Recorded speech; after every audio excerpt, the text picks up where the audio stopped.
ये श्रृंखला आधारित है मानव अधिकारों के हनन की सत्य घटनाओं पर। टेली रूपांतरण करते समय कोशिश की गई है कि व्यक्तियों के नाम, उपनाम इत्यादि गुप्त रहें। कुछ खास जगहों पर घटनाक्रम को दर्शाने के लिए काल्पनिक पात्रों का प्रयोग किया गया है। हमारी सभ्यता ने चाहे आधुनिकता का चोला क्यों न बदल लिया हो, लेकिन हकीकत तो यह है कि आज भी भारतीय समाज में कोई न कोई ऐसी घटना घट जाती है जो हमें यह एहसास दिला देती है कि हम आज भी उतने ही रूढ़िवादी हैं जितना हजारों साल पहले हुआ करते थे।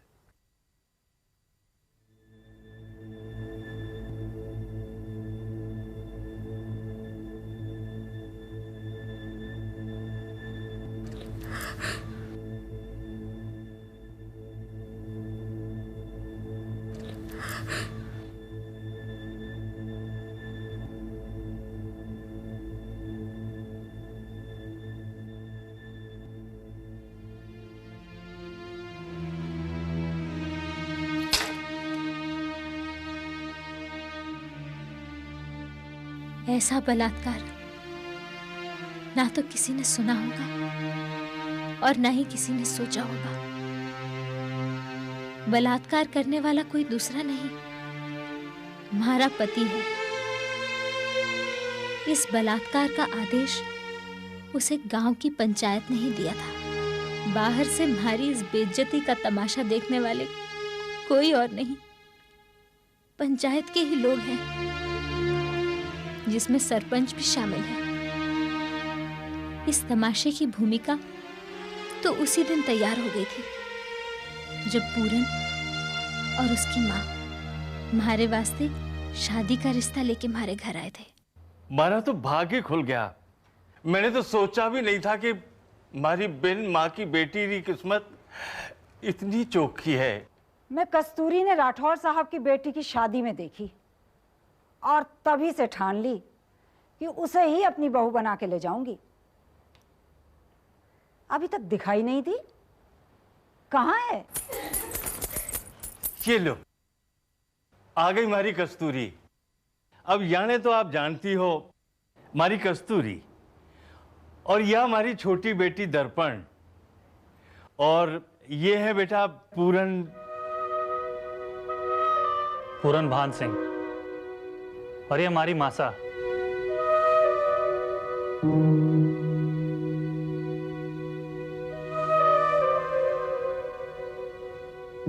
बेटा दर्पण, कुछ मिठाई उठाई का इंतजाम कर जल्दी। थाम थाम, रहबा दे, हम लेके आए हैं। आ, इधर आ बेटी।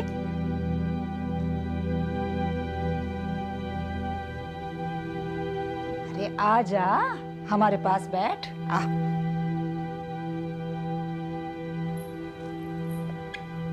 बैठ।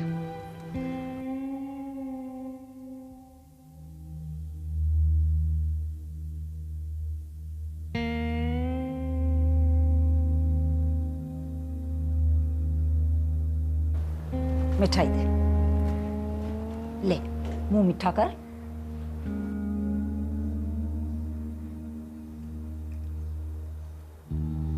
तो भाई साहब, बात पक्की समझू नहीं?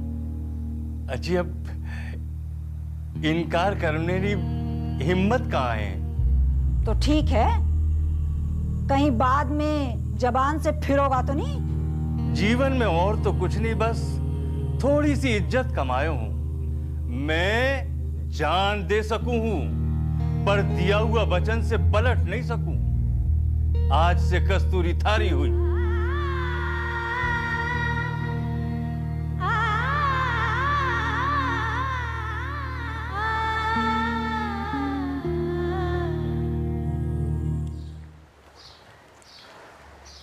राम राम काका। अरे रूप बेटा, तू आजा, बैठ। बहुत दिनों बाद। काका, बस काम से फुर्सत ही नहीं मिलती, और फिर माँ को भी जयपुर लेके गया था मैं। अच्छा अच्छा। वो दर्पण आई थी घर पे, भाभी को बोल के गई थी कि कोई जरूरी काम है। कहाँ है वो? अच्छा समझ गयो, उन्हें मारो काम कर दियो। क्या बात है काका? अरे बात कहीं है, कस्तूरी की शादी होवा वाली है, और वह भी अगला महीना में।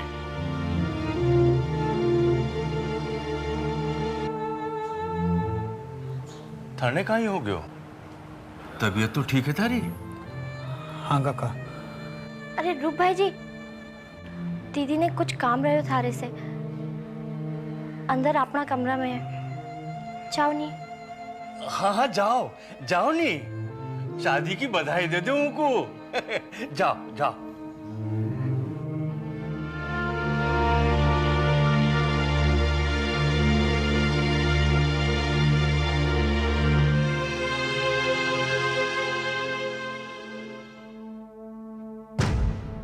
यह रूपनू कहीं हो गया अचानक?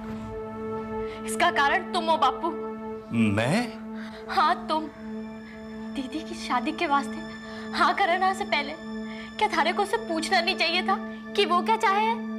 मतबल वह खुश नहीं है कहीं?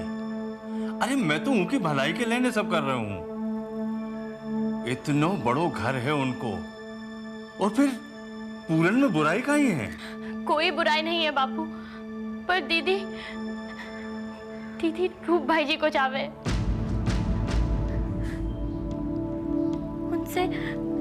उनसे शादी करना चाहे।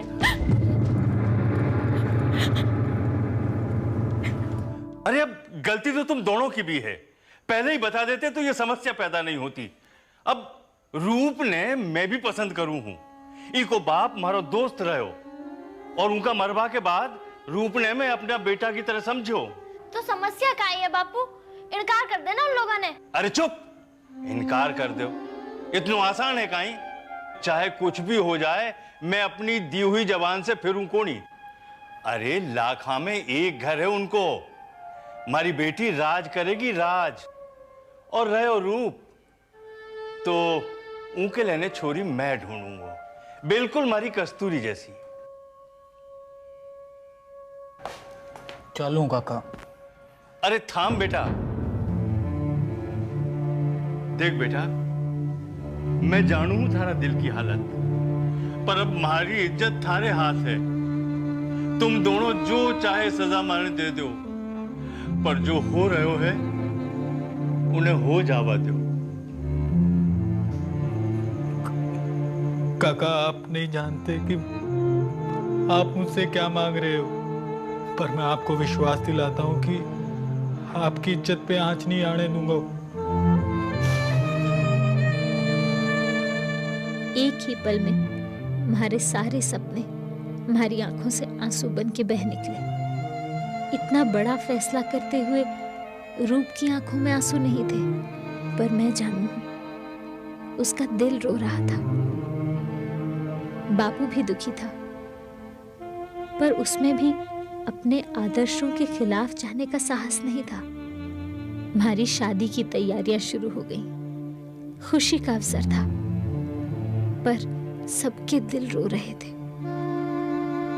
और एक दिन मैं पूरन के साथ अग्नि के फेरे लेकर उसके घर आ गई।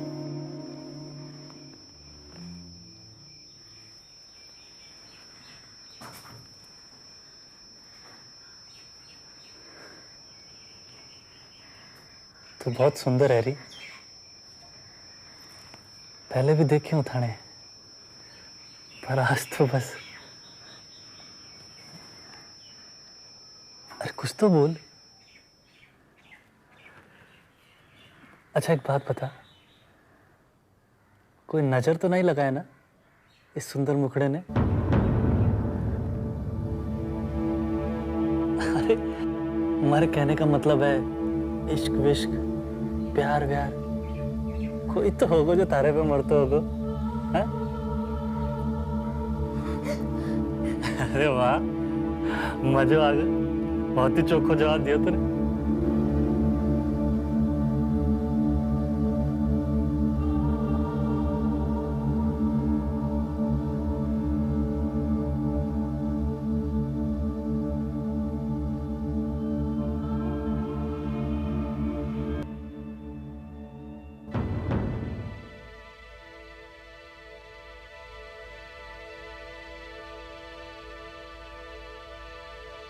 पूरन को अचानक क्या हो गया था, समझ नहीं सकी। मैं तो उसे सच्चे मन से अपना पति स्वीकार कर चुकी थी।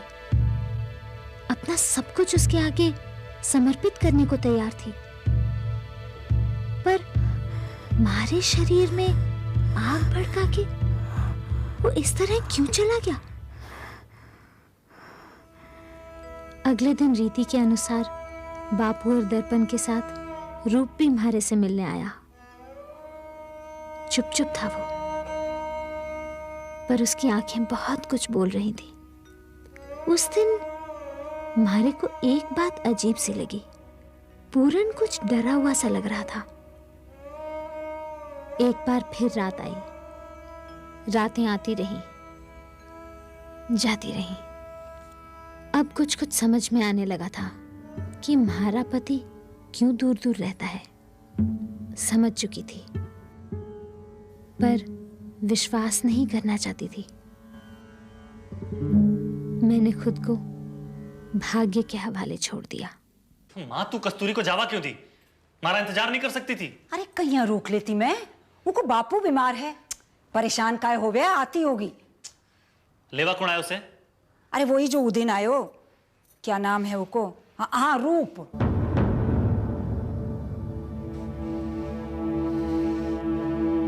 माँ, तू भी कभी कभी गजब करे है। कोई का भी साथ भेज देगी तू? खैर, मैं देखूं।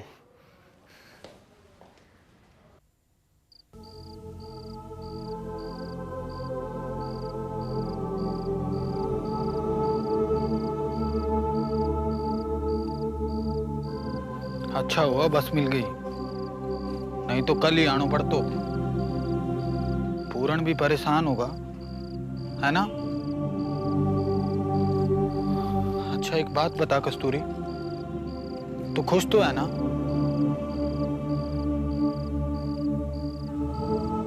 क्या हुआ? माने भी नहीं बताएगी?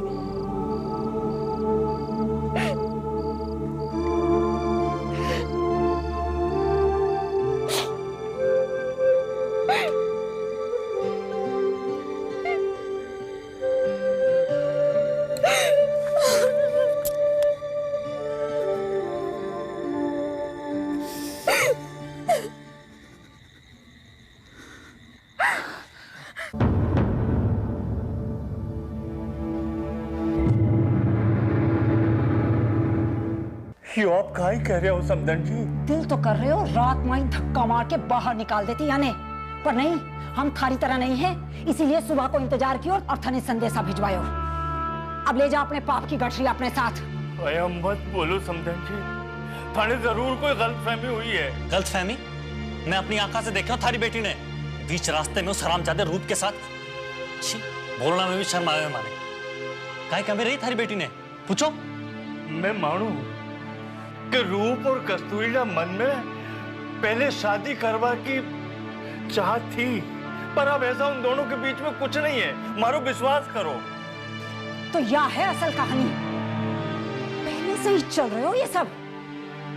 इतना बड़ो तो हमारी बात तो सुनो। छड़े सुनना है, ले जाओ थारी बेटे ने और सौंप दो हरामजादे को। पर बेटा बस बहुत हो गए, थे जा सको। हमारा दोष क्या था? मैं तो इतना कुछ सहने के बाद भी अपने पति के साथ उसके घर में रहना चाहती थी, उसकी इज्जत बन के। रूप तो हमारा अतीत था, पर पूरन और उसकी माँ कुछ सुनने को राजी नहीं थे। उन्होंने हमारे चरित्र पे लांछन लगा के मैंने घर से बाहर कर दिया। मैं अपने उस घर में लौट आई जहां से डोली में बिठा के बापू ने हमारे को विदा किया था। कस्तूरी, माने लागे है तू कुछ छिपा रही है। बोल बेटा, मैं थारो बाप हूं। नहीं बापू, मैं कुछ नहीं छुपा रही हूं। कस्तूरी, मैं इतने दिनों से देख रहा हूं कि तू कुछ छिपा रही है। अरे बता ना क्या बात है? मैंने तंग मत करो, नहीं तो मैं चली जाऊंगी यहां से।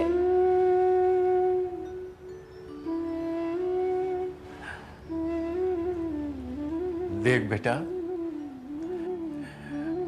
तू कुछ बताएगी तो कुछ हाल निकलेगो, और नहीं तो फिर एक ही उपाय है, पंचायत।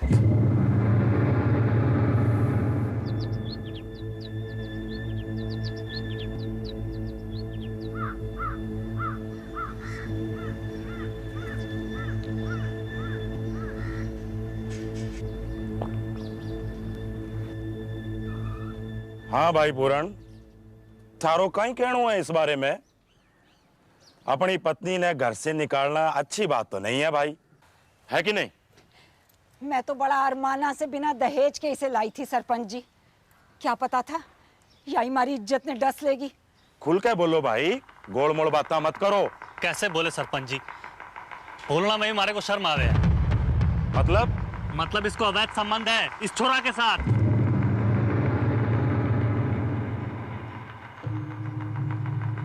कोई सबूत है थारे पास? सबूत? शादी का बाद एक रात भी अपना मर्द के साथ नहीं सोई है ये। 2 दिन पहले जब मारो बेटो बतायो तब मने मालूम पड़े। क्यों नहीं छोरी, ये सच है? मैं कुछ पूछ रहा हूं।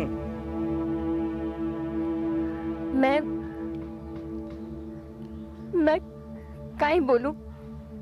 भाई जो सच है। अरे ये क्या बोलेगी छिनाल? ये अपना मर्द के साथ नहीं अपना यार के साथ सोना चाहे। नहीं, ये झूठ है। तो सच का ही है। हमारा रूप के साथ कोई संबंध नहीं है। तो फिर तू अपने पति को उसका अधिकार क्यों नहीं देना चाहती? उसके साथ सोती क्यों नहीं, बता? ए छोरी, बोलती क्यों नहीं? बोलती क्यों नहीं? सच क्या है?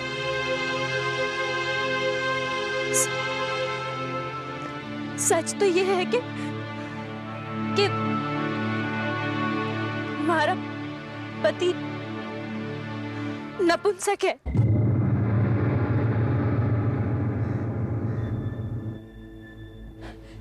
देखो देखो जान की जबान है। सरपंच जी अपनी इज्जत बचाने वास्ते हमारे बेटा ने नपुंसक बोले। छी, या छोरी तो औरत के नाम पे कलंक है, कलंक। एक मिनट। कस्तूरी थारे पास कोई सबूत है? इस बात का सबूत तो कोई औरत न दे सके। या तो कोई बात ना हुई सरपंच जी, बिना सबूत इतना बड़ा इल्जाम कोई कैसे लगा सके? तो थारे पास कहीं सबूत है कि तू नपुंसक नहीं है? नपुंसक बोल रहा है, नपुंसक बोल रहा है। थम। यूं मारपीट से झगड़ा कौन ही निपटेगो? मैंने सोचने दो, मामला खास है, खास। लेकिन सरपंच जी, ये कैसे पता लगेगा कि छोरी ने जो आरोप लगाया है वो सही है या गलत?